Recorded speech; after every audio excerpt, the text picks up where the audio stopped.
இன்றைக்கி என்ன சமையல் பார்க்கலாமா? ஒரு பாத்திரம் வச்சுக்கோங்க. பாத்திரம் நல்லா சூடானதும் கொஞ்சமாக எண்ணெய் சேர்த்திக்கலாம். எண்ணெய் சூடானதுக்கப்புறமா நம்ம கொஞ்சமாக கடுகு சேர்த்துக்கலாம். கடுகு நல்லா வெடித்ததும் தான் நம்ம மற்ற பொருள் எல்லாமே வந்துட்டு ஆட் பண்ணணும். வெடிக்காமல் நம்ம ஆட் பண்ணக்கூடாது. கொஞ்சமாக நான் கடலைப்பருப்பு சேர்த்துக்கிறேன்.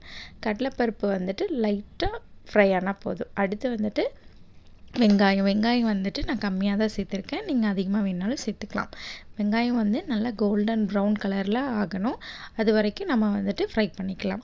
அடுத்து வந்துட்டு நான் வரமிளகாய் சேர்த்துருக்கேன். நீங்களும் வரமிளகாய் சேர்க்குறதுனா சேர்த்துக்கலாம், இல்லைனா பச்சை மிளகாய் கூட சேர்த்துக்கலாம். அடுத்து வந்துட்டு கருவேப்பிலை கொஞ்சமாக சேர்த்தா போதும். அடுத்து என்னென்னா நல்லா க்ளீன் பண்ணி வச்சுருக்க முருங்கைப்பூவை வந்துட்டு நம்ம இதில் சேர்த்துக்க போகிறோம்.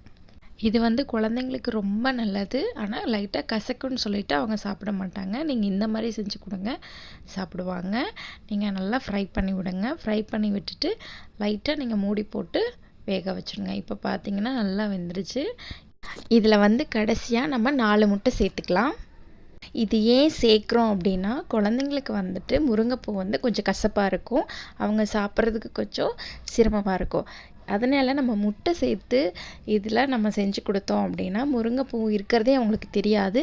அவங்க அவ்வளோ சூப்பராக சாப்பிடுவாங்க. இப்போ பாருங்கள், சூப்பராக ரெடி ஆயிடுச்சு. இதை நீங்கள் குழந்தைங்களுக்கு கொடுத்து பாருங்கள், நல்லா சாப்பிடுவாங்க. நீங்கள் ட்ரை பண்ணி பார்த்துட்டு சொல்லுங்கள். தேங்க்யூ.